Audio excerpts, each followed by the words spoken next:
As sports history fans, we often reminisce about the legends.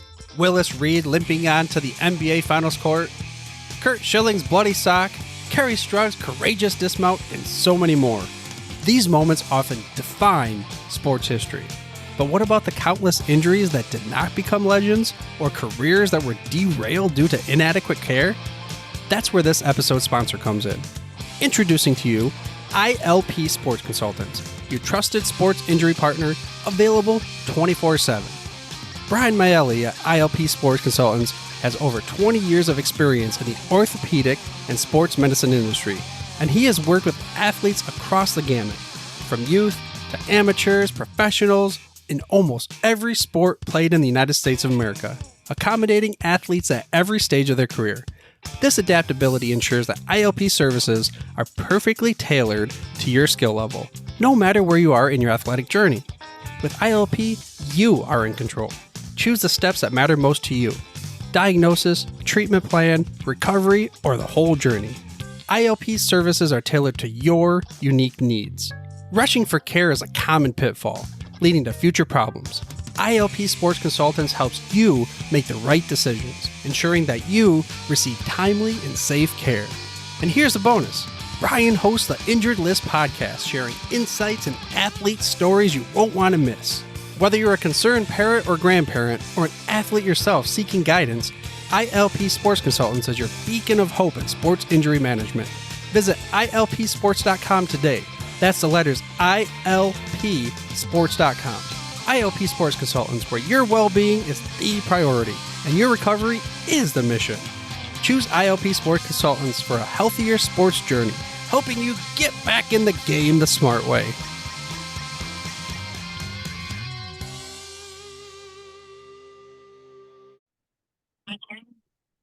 I'd like to welcome everybody back to the Footballers Family Podcast. And my special guest tonight, we're going to introduce her and just let her introduce herself in a second. We were playing Zoom tag, so finally we found each other, and now we have connected. So would you like to introduce yourself?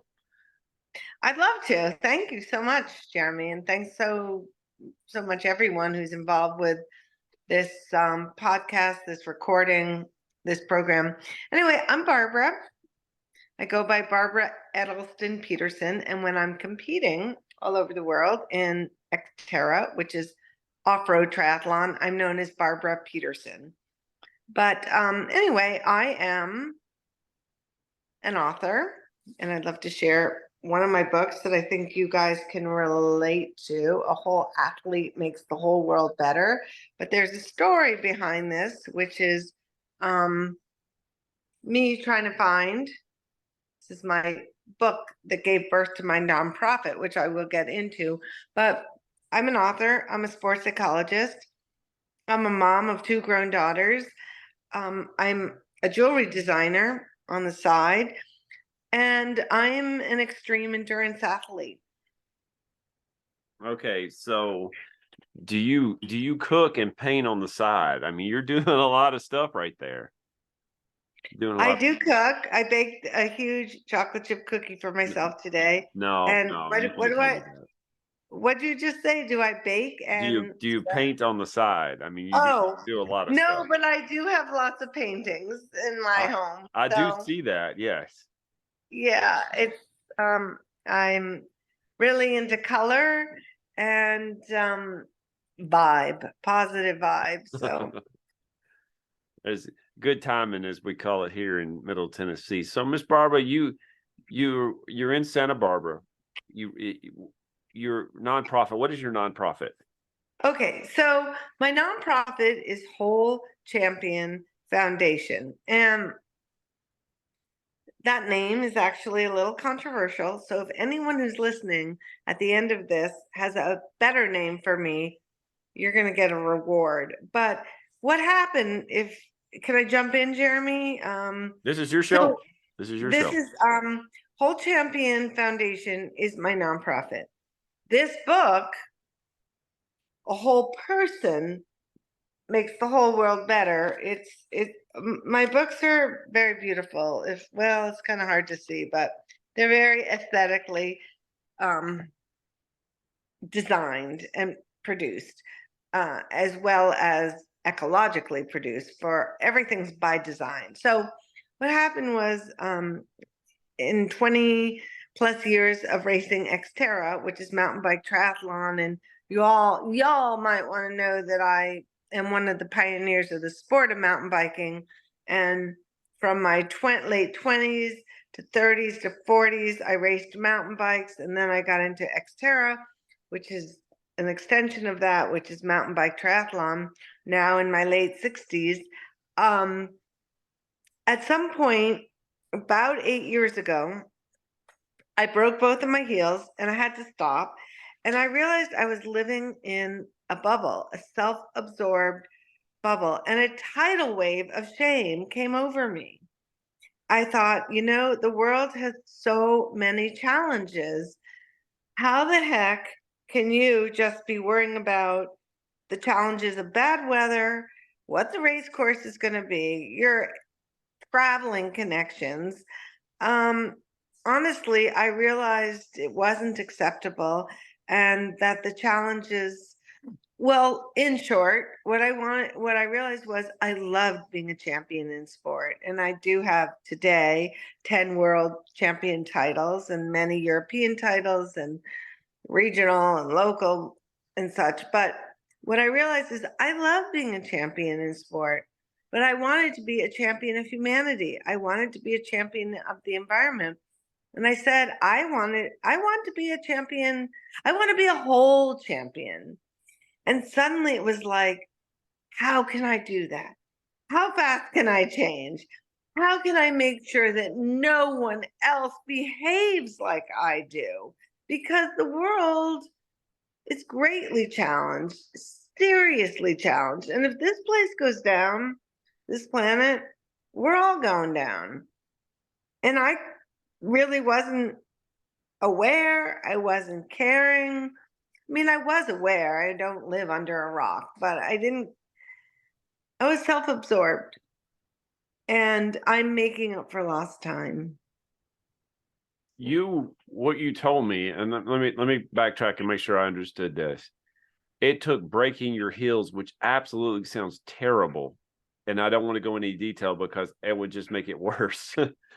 It took a bad thing for you to realize that you can change and do more. Is that correct? Yeah, that's so interesting. What I think really happened, Jeremy, was it took breaking my heels. It took having the first injury ever to just stop me in my tracks. I had 2 fracture boots on. I was in a wheelchair, and I had a lot of time on my hands. Yeah, I'd say so. And I realized, well, I started to think about some things like, well, wow, what I just reflected. I think that's probably fairly natural when something like that happens. And I did. And my world went upside down right in front of my own eyes. And it was the greatest gift, as it turns out, because I realized I wanted to be a whole champion, and I didn't know what that meant. So then I wrote this book. A whole person makes the whole world better. And it's all about awareness, responsibility, and action. And then I wrote this book, A Whole Athlete Makes the Whole World Better. And this book is full of incredible gems about being a really healthful athlete and having using your life force and your platform and your discipline to make a difference. Sorry about that. That's okay. It's probably, it froze a little bit. That's probably on my side of the world here. When the gerbils stop running in the wheel, my internet goes down for a second. So let me ask you a question, Miss Barbara, and I think from what I'm understanding is physically, again, if I'm wrong on this, correct me, please.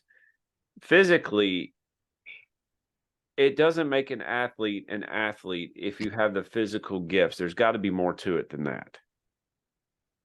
Well, so interesting that you asked that. Do you want to ask more, or do you want No, to no, say no, more? no, no. Please go. Please go. Well, I think that it can't. My response to that is it can't be just the talented and the kids or people with resources who make it to the top. So athletes with gifts have grit, and they have a sense of awareness about their sport and their competitors and their bodies, and they take responsibility. And those are the two big things about being a whole champion by nonprofit. It's but to have today to have the wherewithal to champion yourself in your sport, but also champion a better world is the ideal. It is the most, it's the optimal, ultimate champion. I've got. And Yeah, go ahead. Go ahead. what were you going to say? I hope you were going to say you've got the chills. I do. And I do. I have two daughters, and this is where the chills came from. I have two daughters, and I'm trying to figure out in my personal life what type of legacy I'm leaving for them. And it's not just morality. I'm hoping to teach them a sense of morality for people. Of course, they have to develop their own, but they got to learn it somewhere. How do you treat other people? How do They you have want to to be treated? they have to have it modeled. Okay, that's a good way to say it. Thank you. That's a very good way to say it. I want to show them, you can make mistakes and still be a good person. And I make it clear, I'm a walking mistake waiting to happen, but I'm okay with that because I'm still living. How many times have you fallen off your bike over the years? Well, okay, Jeremy, let me just add something to your little toolbox there. You're a human being. We can only do our best. You're moving me to tears. I mean, we can only do our best. Athletes are top, elite, whatever.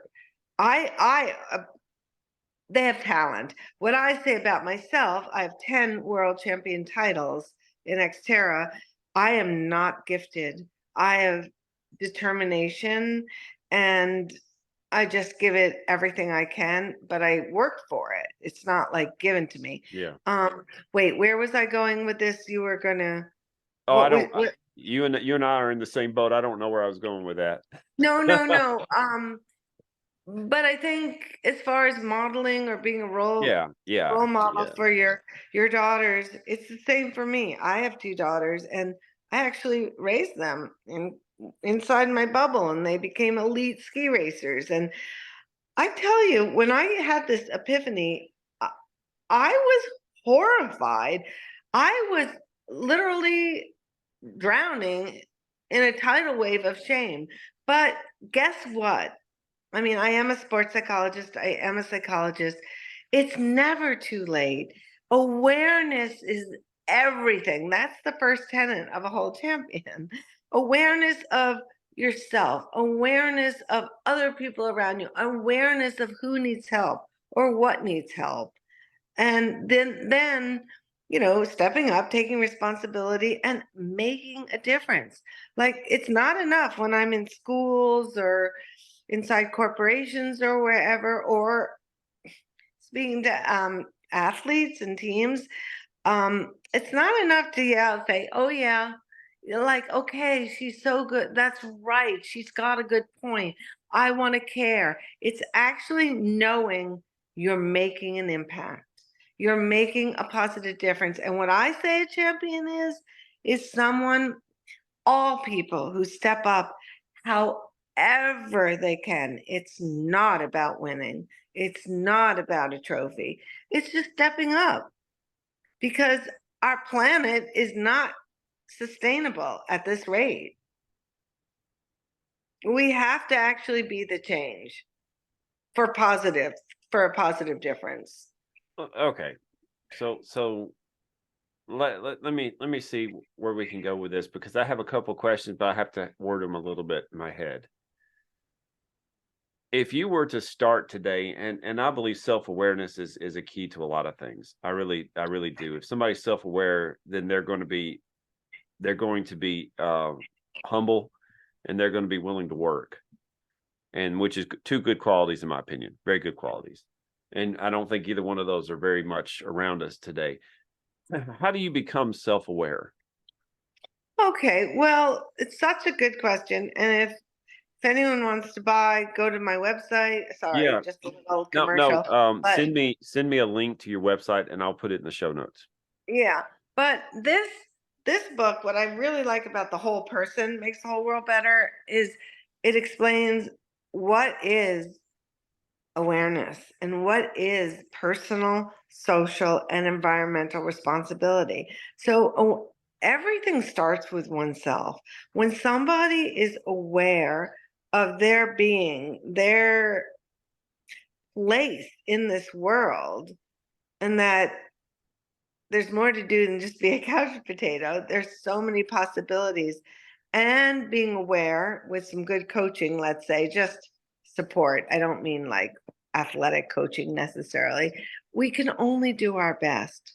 But when we strive and when we try and when we're open, awareness is really being open to what is around us. Um, Things happen. Things happen in a really nice way. I always frame everything in positives. Like, I'm not interested in somebody being aware of what's possible in the bank to rob it Yeah. and making a negative difference. It's all about really stepping up for happiness, for care, for well-being, for positives.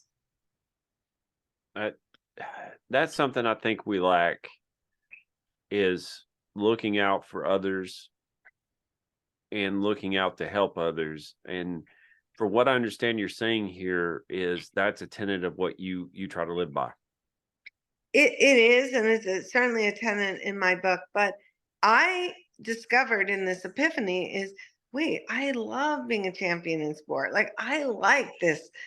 I like fighting and winning and doing what I'm doing. It's sport. I'm an athlete. Okay.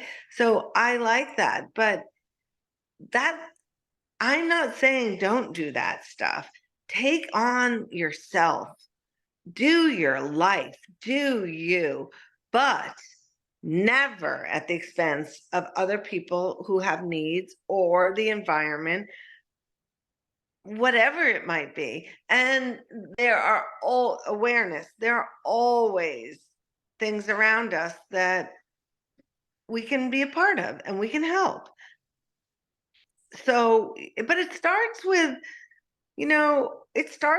our own. We have to like ourselves. We have to want good things for ourselves. We have to want to be not necessarily a Girl Scout, but just someone who cares. But it starts with caring for yourself, or the effect isn't that great with the next person. I do a lot with teenagers, and I've tried to, because I believe teenagers really do, how they're shaped 13 and on really does impact how they are at 30 and 40. I believe it does. And the one thing I tell them is, especially now that we live in a Facebook society, that you take 5 or 6 pictures to get the right one to put off an image. Well, no one is ever going to live up to the image that you put on Facebook. You're just not. So the key is to be happy with who you are outside of a filter. And I believe that's a big part of life, not just for kids, but for adults too. Are you happy with who you are outside of a filter? I really like what you're talking about. I like how you're framing it.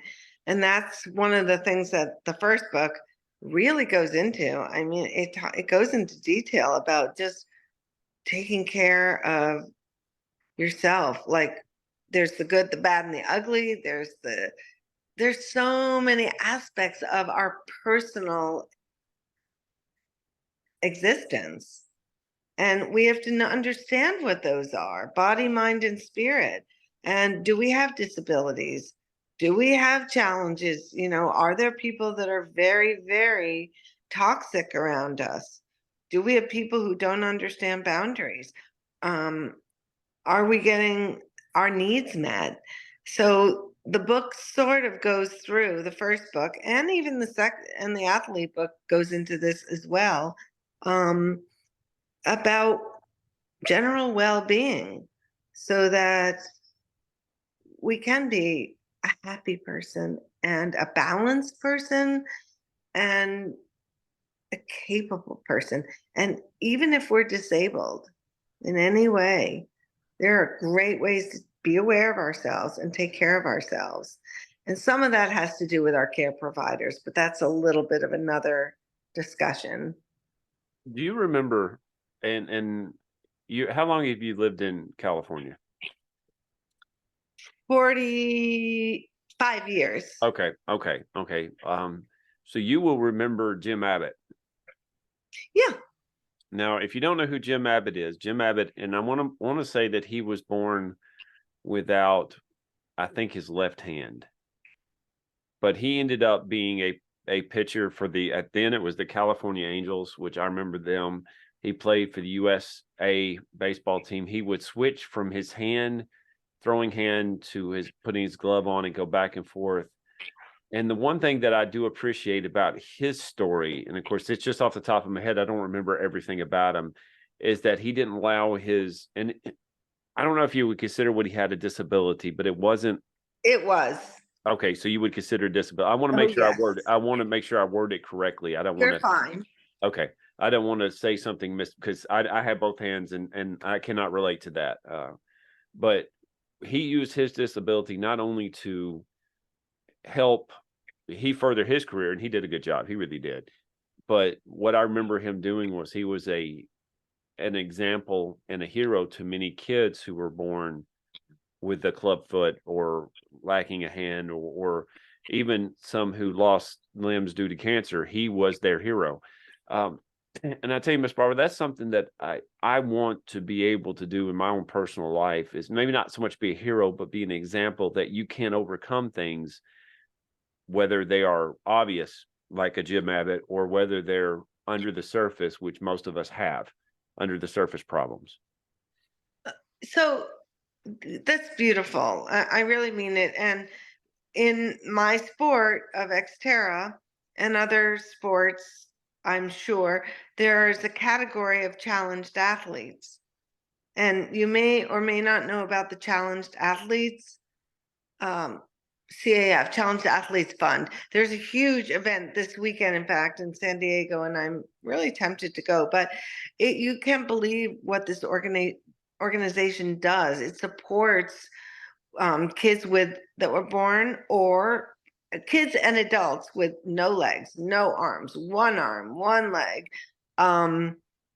It's just, and the organization turns them into hardcore athletes, and you can't believe what they overcome. I think, and in sport, I've seen time and time again where people's whole lives have been turned around in such a positive way because they found sport and they managed.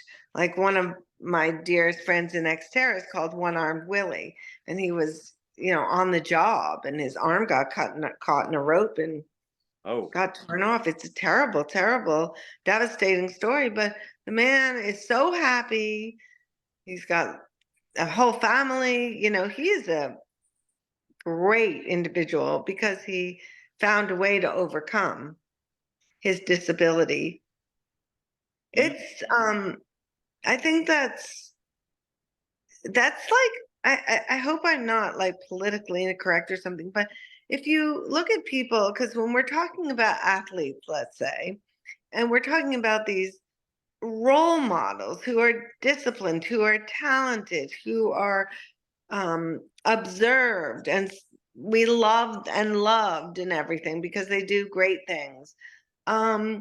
When look at how sort of they stand out, and then there's somebody who's tripped up, really, really limited. And it's not just because they have half an arm or no legs. There's a heart and there's a mind, and how do they function and how do they manage? And so many do. And they're positive, they're determined, they're responsible. Um, I'm loving the balloons, by the way. what is that? I What have are no the idea what they are.